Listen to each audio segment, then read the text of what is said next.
ചേട്ടാ ഒരു ചോക്ലേറ്റ്. അല്ല അല്ല അല്ല അല്ല vanilla vanilla vanilla vanilla. Video എടുക്കണ്ടേ? ഐസ്ക്രീം ഇഷ്ടപ്പെടാത്തവരായിട്ട് ആരുമില്ലല്ലോ അല്ലെ? എന്നാൽ ഇന്ന് അറിവിലൂല് ഐസ്ക്രീമുമായി ബന്ധപ്പെട്ടിട്ടുള്ള കുറച്ച് ഇമ്പോർട്ടന്റ് ആയിട്ടുള്ള കാര്യങ്ങൾ പറഞ്ഞാലോ? Yes, welcome back to അറിവിലു.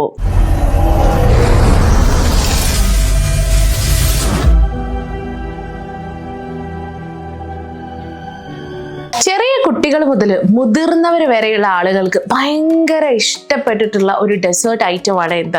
Ice cream. നമുക്ക് പല പല ഫ്ലേവേഴ്സിന്റെ പിന്നാലെ പോകുന്ന ഒരു പതിവുണ്ടല്ലേ? ചില ആളുകൾക്ക് വാനില ഇഷ്ടമാണ്, ചില ആളുകൾക്ക് ചോക്ലേറ്റ് ആയിരിക്കും, ചില ആളുകൾ സ്ട്രോബെറി ആണെങ്കിൽ, ചില ആളുകൾ മാംഗോയുടെ പിന്നാലെയാണ്.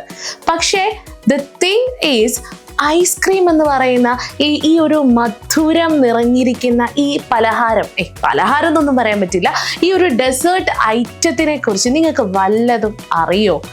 വാനില, സ്ട്രോബെറി, മാംഗോ എന്നൊക്കെ പറയുന്നതിന് പിന്നാലെ യഥാർത്ഥത്തിൽ ഐസ്ക്രീമിന് പിന്നിലുള്ള കുറച്ച് ബേസിക് ആയിട്ടുള്ള കാര്യങ്ങൾ അതറിഞ്ഞിരിക്കേണ്ടേ? യെസ്, എന്നാൽ ഇന്ന് അതിനെക്കുറിച്ച് പറയാനാണ് ഞാൻ ഇപ്പോൾ ഇവിടെ ഉള്ളത്. ഐസ്ക്രീം യൂറോപ്പിൽ വ്യാപകമായിട്ട് ഉപയോഗിക്കുന്ന ഒരു പദാർത്ഥമാണ് എന്ന് എല്ലാവർക്കും അറിയാം. യഥാർത്ഥത്തിലെ ആ ക്രെഡിറ്റ് നിങ്ങൾ യൂറോപ്പിനൊന്നും കൊടുക്കണ്ട, അത് നമ്മുടെ ഏഷ്യക്കുള്ളതാണ്. അതായത് ഏഷ്യൻ രാജ്യമായിട്ടുള്ള ചൈനയിൽ 200 CE ഈ കാലഘട്ടത്തിൽ അവരുടെ ഭക്ഷണ പദാർത്ഥങ്ങൾക്കൊപ്പം ഐസ്ക്രീമിന്റെ ഈ ഒരു മിശ്രിതം കൂട്ടിച്ചേർത്ത ഒരു പദാർത്ഥം ഉപയോഗിച്ചിരുന്നതായിട്ടാണ് അറിയപ്പെടുന്നത്.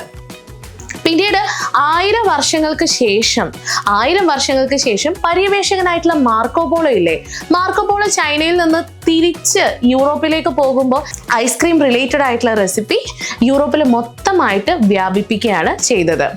അങ്ങനെ യൂറോപ്പിലെ പ്രധാനപ്പെട്ട ഒരു ഡെസേർട്ട് ഐറ്റം ആയിട്ട് ഐസ്ക്രീം മാറുമ്പോൾ ഏറ്റവും കൂടുതൽ ഐസ്ക്രീം പ്രൊഡ്യൂസ് ചെയ്യുന്ന രാഷ്ട്രം ഏതാന്ന് ചോദിച്ചാൽ നിങ്ങൾക്ക് പെട്ടെന്ന് മനസ്സിലാക്കാൻ വേണ്ടി പറ്റും. ഏതാണ്? യുണൈറ്റഡ് സ്റ്റേറ്റ്സ് ഓഫ് അമേരിക്കയാണ്.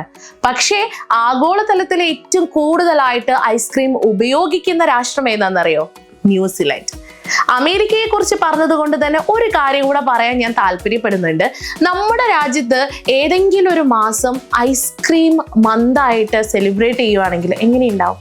നല്ല രസമായിരിക്കും അല്ലേ? എന്നാൽ അമേരിക്കയിൽ അങ്ങനെ ഉണ്ടായിരുന്നു.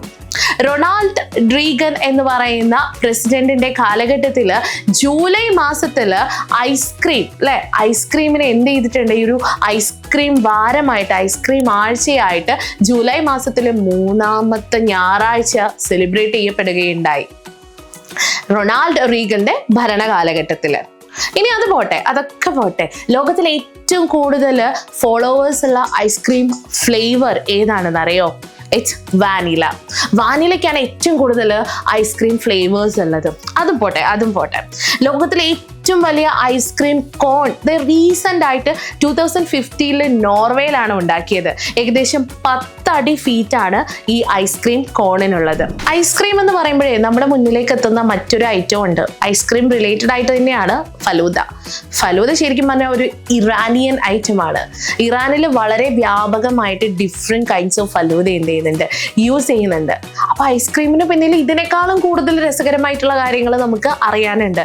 പക്ഷേ നിങ്ങളുടെ ഫേവറേറ്റ് ഐസ്ക്രീം ഏതാണെങ്കിലും കുഴപ്പമില്ല, എൻ്റെ ഫേവറേറ്റ് വാനിലയാണ്. യെസ്, അപ്പൊ ഇതുപോലുള്ള ഇൻട്രസ്റ്റിംഗ് ആയിട്ടുള്ള ഫാക്ട്സുകൾ അറിയാനാണോ നിങ്ങൾ താല്പര്യപ്പെടുന്നത്? അങ്ങനെയാണെങ്കിൽ നമ്മുടെ യൂട്യൂബ് ചാനൽ ഒന്ന് സബ്സ്ക്രൈബ് ചെയ്താൽ മതി കേട്ടോ.